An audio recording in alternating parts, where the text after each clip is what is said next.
मेरा ही नाम है प्रशांत किशोर। आप सब यहाँ पर समय निकाल कर अपने गांव के इस प्रांगण में जुटे हैं, मुझे मेरी बात कहने का अवसर दे रहे हैं। इसके लिए आपका तहे दिल से शुक्रिया अदा कर रहे हैं, आपका धन्यवाद कर रहे हैं। हम कोई नेता नहीं हैं, हमारा कोई दल नहीं है और आपसे वोट मांगने भी नहीं आए। बिहार के एक साधारण परिवार के लड़के हैं। हमारे अपने बाबा मजदूर थे, इसी बिहार में बैलगाड़ी चलाते थे। हमारे बाबूजी यहाँ पर सरकारी डॉक्टर थे। यही सरकारी विद्यालयों से पढ़कर हमने अपना जीवन शुरू किया।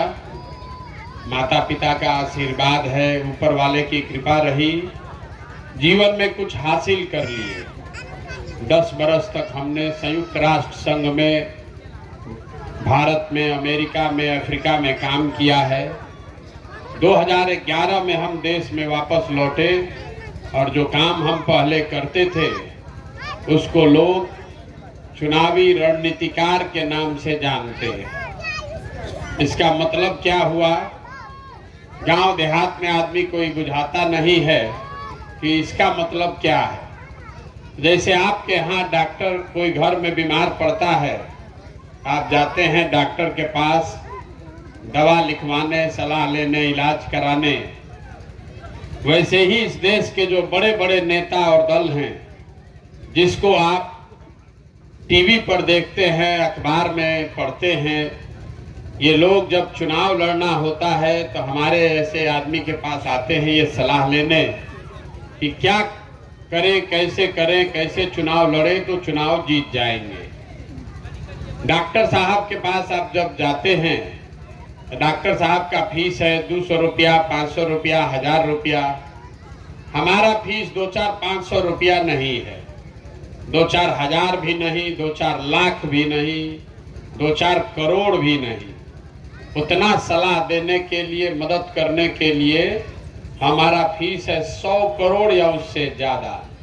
इतना पैसा लेते हैं तब किसी को सलाह देते हैं कि चुनाव कैसे लड़िएगा, जीतिएगा।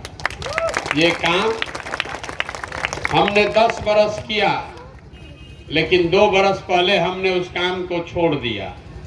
अब आप कहिएगा कि ये भैया इतना पैसा जिस काम में था, इतना नाम शोहरत जिस काम को करके कमाए हैं, उस काम को छोड़े क्यों? छोड़े इसलिए कि 10 बरस उस काम को करके ये अनुभव किया कि जनता जो है समझती है कि नेता के जीतने से उसका जीवन बदलेगा, लेकिन जो जीत गया वो जीत के चला गया। आपको लगता है कि मेरा दल जीत गया, मेरे जात वाला जीत गया, मेरा नेता जीत गया, मेरा पार्टी जीत गया। जो जीता वो जीत कर गया। आपका और आपके बच्चों का जीवन सिर्फ और सिर्फ आप ही पर आधारित है। वो नेता के जीतने से कुछ उसका होने वाला नहीं है। तो हमने ये अनुभव किया कि अगर भगवान ने हमको शक्ति, बुद्धि, साधन दिया है, अगर हम में वो क्षमता है कि हम जिसका ही हाथ पकड़ते हैं, जिसको सुझाव देते हैं, वही जीत जाता है, तो नेता और दल को तो बहुत जिता लिए।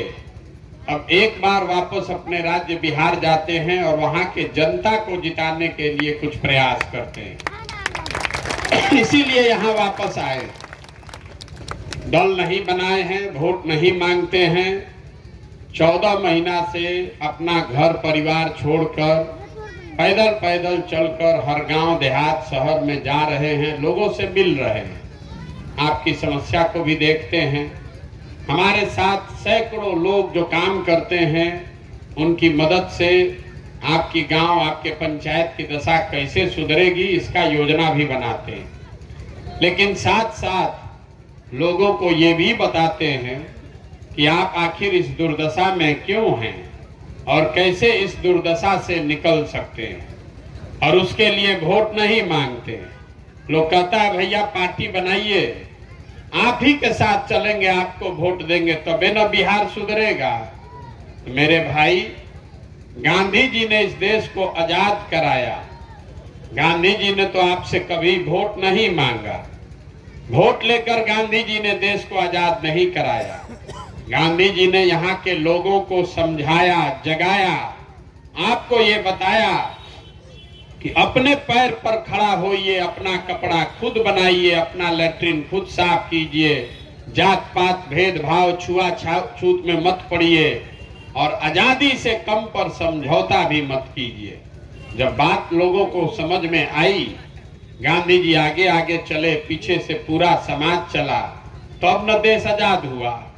वोट मांगने से क्या होगा?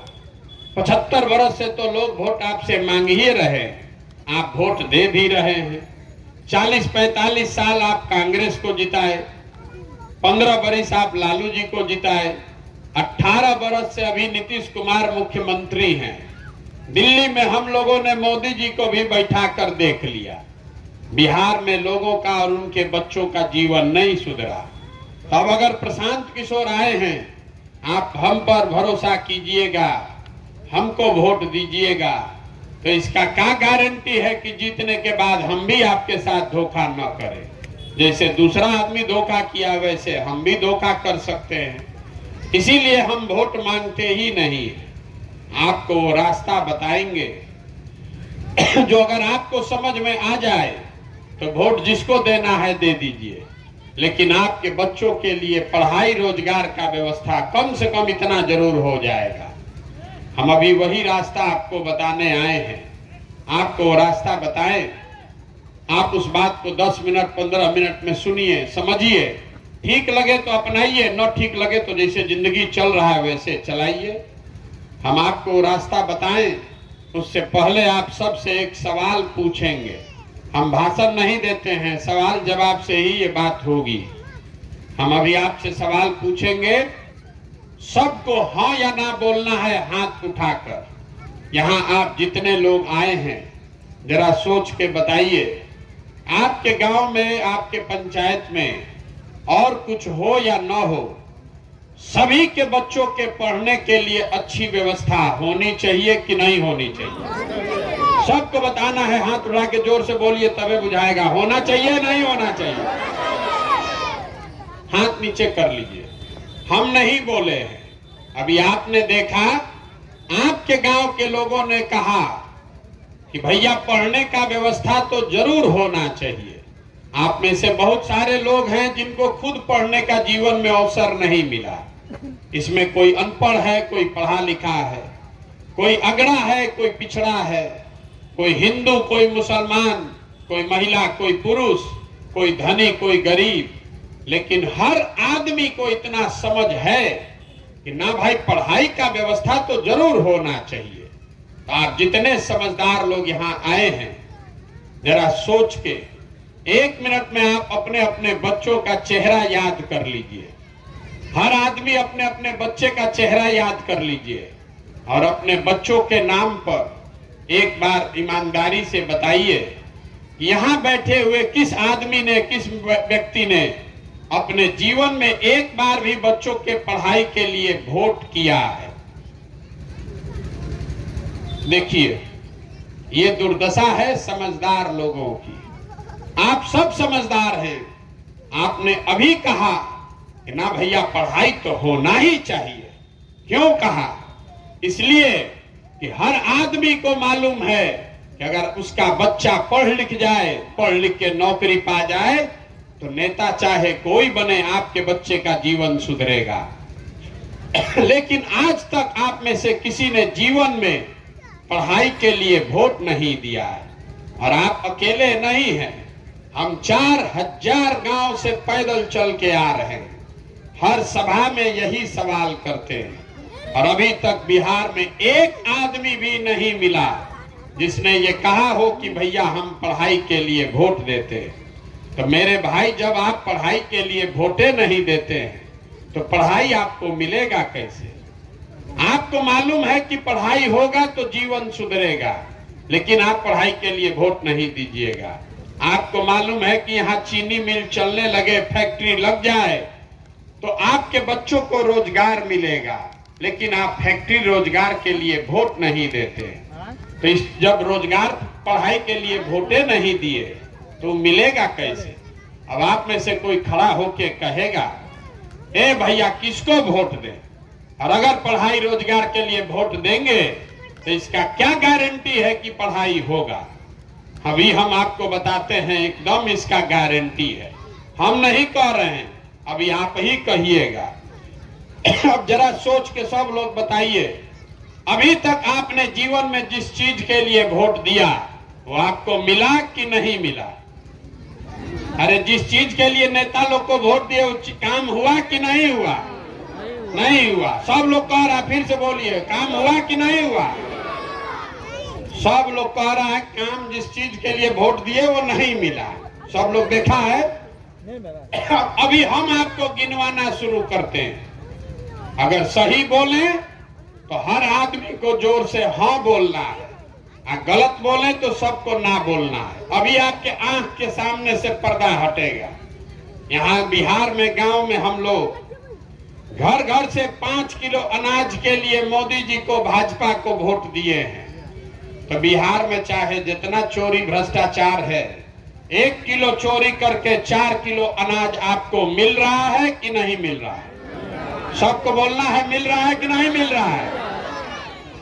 आपने हमने वोट दिया हिंदू बन के अयोध्या में राम मंदिर बनाने के लिए, तो आपके गांव में स्कूल, अस्पताल, फैक्ट्री बने चाहे न बने, अयोध्या में राम मंदिर बन रहा है कि नहीं बन रहा? आपने हमने वोट दिया नीतीश कुमार को बिजली का दशा सुधारने के लिए, तो इसी बिहार में नीतीश के राज में बिजली का बिल 4000 आए कि 6000, घरे घरे बिजली आया है कि नहीं आया? आपने हमने वोट दिया जात के नाम पर अपने जात वाले नेता को, तो बिहार में आपके बच्चों के पढ़ाई रोजगार का चर्चा हो या न हो, जात का चर्चा और जात का गिनती दोनों घरे घर हुआ है कि नहीं हुआ है? आपने हमने वोट दिया सिलेंडर के लालच में मोदी जी को, तो सिलेंडर का दाम 1000 हो कि 1200, घरे घरे सिलेंडर मिला है कि नहीं मिला? आपने हमने वोट दिया मोदी जी का कहानी सुन के कि मोदी जी ने गुजरात में बड़ा विकास किया है, तो भैया गुजरात में विकास हो रहा है, फैक्ट्री वहां चल रही है, और बिहार के गांव समाज से बच्चे जाकर गुजरात में मजदूरी कर रहे हैं कि नहीं कर रहे हैं? तो अभी तो आप जोर से कहे कि हमको कुछ मिलवे नहीं किया। मेरे भाई, बोइएगा बबूल तो आम कहां से खाइएगा?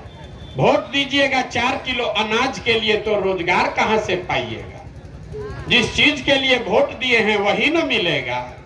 वोट चाहे आपने नीतीश को दिया कि मोदी को दिया, लालू को दिया कि कांग्रेस को दिया, जिस चीज के लिए भी आपने वोट दिया है वो आपको मिला है। इसी बिहार में मिला है, बिजली आई है, अनाज मिल रहा है, सड़क बना है, लेकिन आपने अपने जीवन में कभी अपने बच्चों के पढ़ाई और रोजगार के लिए वोट नहीं दिया। आप खुद कहे, हम नहीं बोले। तो जिस चीज के लिए आप वोट दिए नहीं है वो मिलेगा कैसे? यही बताने के लिए घूम रहे हैं। बिहार में 5 बरस आदमी बैठ के गाना गाता है, जहां 5 गो आदमी बैठा है। ए भैया यहाँ रोजगारे नहीं है, ए भैया बिहार में बड़ा भ्रष्टाचार है, सड़क नहीं है, नाली नहीं है, इलाज नहीं है, अस्पताल नहीं है, किसी के पास खाने का ठिकाना नहीं है। और जब 5 वर्ष के बाद वोट देने आप जाइएगा तो ये सारा बात बहस भुला जाएगा। वोट के दिन बिहार के आदमी को खाली 4 गो बात बुझाता है, 4 ही बात। पहला बात, हमरा जात क्या है, और कौन हमरा जात का नेता खड़ा है। वो आदमी चोर है, बदमाश है, डकैत है, चाहे आपका जमीन कब्जियाया है, अपने जात का है तो उसी को जाकर वोट दीजिएगा। लेकिन ऐसा नहीं है कि बिहार में सब आदमी जाते पर वोट दे रहा है। अगर आप ऐसा सोचते हैं तो आपका भ्रम है। अगर हर आदमी यहाँ जात पर वोट देता तो मोदी जी को वोट कहां से मिलता? मोदी जी के जात का तो कोई बिहार में रहता ही नहीं है। तो जो जात से बचा वो धर्म में फंसा। भारत, पाकिस्तान, पुलवामा सब हिंदू एक हो जाइए, मुसलमान नहीं जीतना चाहिए। अब की हाली पाकिस्तान को हम लोग को सबक सिखाना है। अपना बच्चा घर में खाए बगैर मर रहा है, अपना बच्चा बेरोजगार बैठा है, उसका चिंता नहीं है। पाकिस्तान पर बम गिराने के लिए पुलवामा के नाम पर जाके भाजपा को वोट दिए। मुसलमान नहीं जीतना चाहिए, तो जात से बचे तो धर्म में फंसे। जो दोनों से बच गया, तो तीसरा बिंदु बिहार के लोगों को जो समझ में आता है, ए भाई कुछ हो जाए, 2 रोटी कौन खाएंगे, लालू का राज लौटना नहीं चाहिए। बड़ा अपराध था उस राज में। जाने दीजिए भैया, सड़क नहीं है, पढ़ाई नहीं हो रहा है, लेकिन कम से कम कोई अपहरण डकैती तो नहीं हो रहा है। अब तो वो चालू हो गया। उसी तो चुनाव के एक दिन पहले तो भाजपा के विधायक को आप गाली देते हैं, आप वोट के दिन कहिएगा ना रे बाप, ललटेन जीत रहा है, चलो कमले को वोट दबाओ। जो तीनों से बचा, तो यहाँ एक वर्ग है जिसको हम लोग मुसलमान भाई लोग हैं हमारे, इन लोग का दुर्दशा सबसे ज्यादा है। दलितों के बाद सबसे ज्यादा गरीब, बदहाल, फटेहाल, बेहाल मुसलमान है। ये लोग कहता है कि भैया जिए चाहे मर जाएं, भाजपा को तो वोट दे नहीं सकते, भाजपा तो मुसलमान विरोधी पार्टी है। तो बिहार में बचा कौन? बिहार में तो भाई 2 ही दल है, एक मोदी जी का भाजपा, एगो लालू जी का ललटेन। नीतीश कुमार का तो पते नहीं है कि कितना देर ललटेन को लटकेंगे और कब उछल के कमल को बैठ जाएंगे। तो जो यहाँ मुसलमान है वो कहता है भैया जिए चाहे मरे, भाजपा को दे नहीं सकते हैं, तो ललटेन दिख रहा है, इसी को बटन दबाएंगे। आप ईमानदारी से बताइए, इसी 4 चीज पर न वोट पड़ा है। काहे के लिए लंबा चौड़ा भाषण दे रहे हैं, काहे झूठ बोलते हैं अपने आप से भी कि भैया हमको रोजगार चाहिए, ए भैया हमको सड़क चाहिए। मेरे भाई आपको कुछ नहीं चाहिए। गांव में जाते हैं मुसलमानों के, कहता है सड़क नहीं है। सड़क का मंत्री कौन है? तेजस्वी यादव। आप कहते हैं भैया यहाँ अस्पताल नहीं है, अस्पताल का मंत्री कौन है? तेजस्वी यादव। आप कह रहे हैं कि नाली गली है, ये नहीं है, पानी घर में मिल नहीं रहा है, तो पानी नली गली का मंत्री कौन है? ग्रामीण कार्य मंत्री तेजस्वी यादव। आप कह रहे हैं कि दाखिल खारिज में 15,000 20,000 घूस लग रहा है, उसका मंत्री कौन है? वो भी आरजेडी के आलोके जी हैं। पढ़ाई नहीं हो रहा है, उसका मंत्री कौन है? वो भी चंद्रशेखर जी आरजेडी के हैं। अब फिर चुनाव होगा तो आप उछल के फिर कमल को वोट, लालटेन को वोट दबाइएगा, तो आपका बच्चा नहीं भोगेगा तो कौन भोगेगा? और खाली आरजेडी का लालटेन का वोटर नहीं, बंधुआ मजदूर है। यहाँ बैठे हुए बहुत सारे लोग मोदी जी के भी बहुत बड़े भक्त हैं। कहता है सांसद को नहीं दिए हैं, विधायक को नहीं दिए भैया, हम तो मोदी जी को देख कर दिए। 2011-12 में जब आप मोदी जी का नाम नहीं सुने होंगे, तब हमने मोदी जी का झंडा उठाया। तब तो आप नामों नहीं जानते थे कौन है मोदी। आज हम ही से आदमी झगड़ा करता है, ए भैया आप बिहार में प्रयास कीजिए, दिल्ली में मोदी जी को रहने दीजिए। काहे? कहता है मोदी जी से देश का कल्याण होगा। अब कौन बहस करे? मेरे भाई, आपको जितने यहाँ मोदी जी के भाजपा के समर्थक हैं, उनको एक छोटा सा चुनौती देकर जा रहे हैं।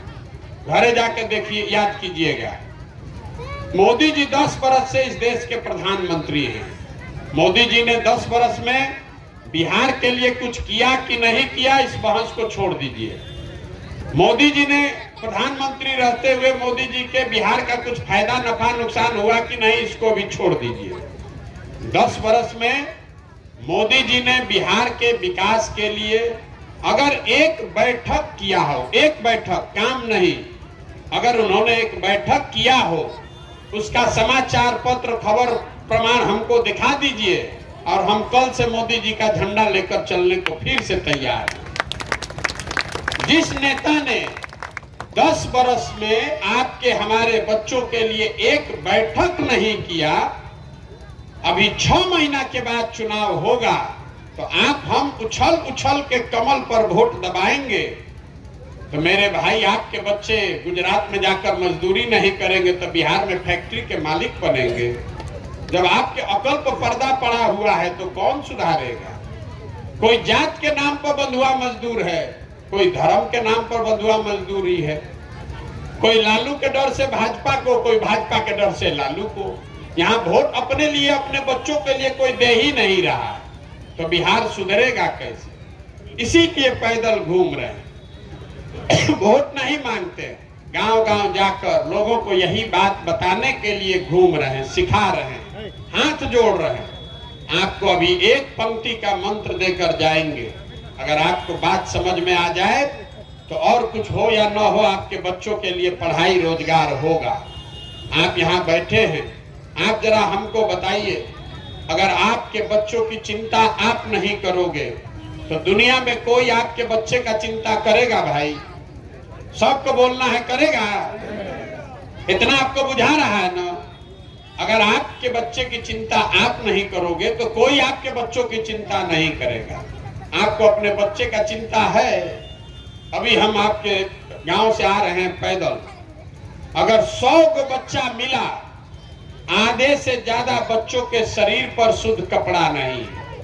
यहाँ जितने बच्चे अभी घूम रहे हैं, ज्यादातर बच्चों के पैर में हवाई चप्पल नहीं है। आज सोमवार है, अभी बच्चा आपका होना चाहिए था स्कूल में, लेकिन आपका बच्चा खिचड़ी खा के रोड पर घूरा पर दौड़ रहा है आपको, लेकिन उसकी कोई चिंता नहीं है, कोई चिंता आपको नहीं है। यहाँ गांव में बैठ के आपको भारत पाकिस्तान पुलवामा समझ में आ रहा है। लालू जी का लड़का मुख्यमंत्री कैसे बनेगा उसका समीकरण बुझा रहा है। इंडिया अलायंस में क्या हो रहा है इसका चर्चा लोग कर रहा है। मोदी जी का 56 इंच का सीना भी आपको दिख रहा है, खाली अपने बच्चों की दुर्दशा नहीं दिख रही। यहाँ पर जितने लोग बैठे हैं, कहता भैया पढ़ाई नहीं हो रहा। हम दावे के साथ कह रहे हैं, कोई आप में से 5 आदमी भी आज तक स्कूल में नहीं गया होगा ये देखने के लिए कि भाई पढ़ाई क्यों नहीं हो रहा है। यहाँ अगर नाच आ जाए ऑर्केस्ट्रा का, पूरा जवार का 10,000 आदमी वहां देखेगा, जुटेगा, लेकिन अपने बच्चों के पढ़ाई के लिए आप एक दिन भी नहीं जाते। आपके हाथ, बच्चों के हाथ से किताब लेकर उसको तस्तरी पकड़ा दिया, सड़ा हुआ पिलुआ वाला खिचड़ी आपका बच्चा खा रहा है और आप उसी में खुश हैं कि साइकिल मिला कि नहीं, पोशाक मिला कि नहीं, खिचड़ी मिला कि नहीं, लेकिन कोई नहीं पूछ रहा है कि पढ़ाई हुआ कि नहीं। तो अगर आपका बच्चा पढ़ेगा ही नहीं, अगर आपका बच्चा पढ़ेगा ही नहीं तो कोई मंत्री बन जाए, कोई सांसद बन जाए, आपके अनपढ़ बच्चे को कोई डॉक्टर, इंजीनियर, कलेक्टर नहीं बना सकता। उसको जीवन भर मजदूरी ही करना पड़ेगा। लेकिन यहाँ के आदमी को क्या अकल पैसा पत्थर पड़ा है, उसको ये नहीं चाहिए, उसको पढ़ाई नहीं चाहिए, रोजगार नहीं चाहिए। बैठे बैठे सोच रहा है कोई आता इसको सुधार देता। कैसे सुधार देगा? हमको कहता है ए भैया आप बहुत पढ़े लिखे आदमी हैं, बड़ा मेहनत कर रहे हैं, बिहार में विकल्प ना नहीं था, आप आगे आगे चलिए, आपके साथ हम लोग सब चलेंगे, आप बिहार को सुधारिए। देखिए कैसे लोग यहाँ बुर्बक बनाता है। आप हमारे साथ चलने वाले हैं। जो समाज में लोग अपने बच्चों के साथ नहीं खड़े हैं, अपने बच्चों के आधा पेट खाकर सोने से आपका जात धर्म नहीं छूटा, तो हमारे 14 महीना चलने से आप सुधरने वाले हैं। आप कभी नहीं सुधरिएगा, कभी यहाँ का आदमी सुधरिए नहीं सकता। हमारा साथ क्या दीजिएगा? आप तो अपने बच्चे के साथ नहीं खड़े हैं, आपको तो अपना ठिकाने नहीं, हमारा साथ दीजिएगा। आप जिस गांव में जाइए कहता है मुखिया जी बड़ा चोर है भैया। अरे मुखिया हम लोग का कामे नहीं कर रहा है, नाली गली नहीं बनवाया, राशन कार्ड में 2,500 30,000 3,000 घूस ले रहा है, इंदिरा आवास तो मिलिए नहीं रहा है, मिलेगा तो 30,000 35,000 घूस लगेगा। आपके मुखिया का बात नहीं हो रहा। 4,000 गांव में लोग हमको यही बोला। अभी यहाँ जितने आप बैठे हैं 2 साल पहले मुखिया का चुनाव था, आपने भी देखा होगा। यही समाज, यही लोग जो आज चिल्ला रहे हैं कि बड़ा भ्रष्टाचार है, 500-500 रुपया में वोट बेचे आप, मुर्गा भात खाकर वोट दिए आप, 2-2 गो पाउच पर वोट का सौदा किए आप, तो आपका मुखिया चोर नहीं होगा तो हरिश्चंद्र होगा। अरे यहाँ का आदमी का तो इतना दुर्दशा है कि उसको चोरी भी नहीं करने आ रहा। जिस मुखिया को, विधायक को आप 500 रुपया के लालच में जात के नाम पर मुर्गा भात खाकर वोट देते हैं, वही जब जीत कर आता है तो आपके और आपके बच्चों के हलक में उंगली डाल के 10,000 20,000 घूस लेता है और आप बाप बाप चिल्लाते हैं कि बिहार में बड़ा भ्रष्टाचार है। जैया वोट 500 रुपया में बेच रहे थे तो आप भ्रष्टाचार नहीं कर रहे थे। बिहार में सब ऐसी चक्कर में है कि हम लूट के अपना घर भर लें और पूरा समाज ईमानदार हो जाए। अरे भाई, जब समाजे चोर है तो नेता ईमानदार होगा कैसे? नहीं हो सकता है। एगो प्रशांत किशोर आए कि 10 प्रशांत किशोर आए, ये सुधरने वाला नहीं है। जब तक आप नहीं सुधरिएगा, आप नहीं जगिएगा, तब तक इसको कोई नहीं सुधार सकता है। तो इस पूरे अभियान में हम एक ही बात आपसे आशा अपेक्षा रखते हैं, एक ही बात सिखा रहे हैं। वोट जिसको देना है दीजिए, आपके मत मारा गया है, जिसको देना है दीजिए, लेकिन वोट देते समय स्वार्थी बनिए। अपना स्वार्थ देखिए, अपने बच्चों का स्वार्थ देखिए। नेता आकर कहता है देश के लिए वोट दीजिए, कोई कहता है जात के लिए दीजिए, कोई कहता है धर्म के लिए दीजिए। हम एक के गांव में बात जाकर सिखा रहे हैं, वोट जिसको देना है दीजिए, लेकिन वोट अपने बच्चों के लिए दीजिए। अगर आप अपने बच्चों के लिए वोट नहीं देंगे तो दुनिया में कोई आपके बच्चों के लिए खड़ा नहीं होगा। बिहार में हमको लोग कहता है कि मोदी जी को वोट दिए हैं देश को मजबूत बनाने के लिए। अरे मेरे भाई, अगर आपके बच्चे, बिहार के सारे बच्चे अनपढ़ और बेरोजगार हो जाएंगे तो उससे देश मजबूत होगा कि देश कमजोर हो जाएगा। अगर देश को भी मजबूत बनाना है तो आपको अपने बच्चों को मजबूत बनाना पड़ेगा। यही बात बताने के लिए घूम रहे हैं। ठीक लगे तो इसको अपनाइए और न ठीक लगे तो जिसका झंडा लेकर घूम रहे हैं, जिसका बंधुआ मजदूरी कर रहे हैं, वो करते रहिए। हमको उससे कोई फर्क नहीं है। मैं एक नारा लगाकर खत्म करूंगा। मैं बोलूंगा जय बिहार, आप सबको बोलना है जय जय बिहार, जय बिहार। इतने दम है, जय बिहार। और सब आदमी उत्तर प्रदेश में रहते हो कि केरल में? जय बिहार, जय बिहार, जय बिहार। बहुत बहुत धन्यवाद।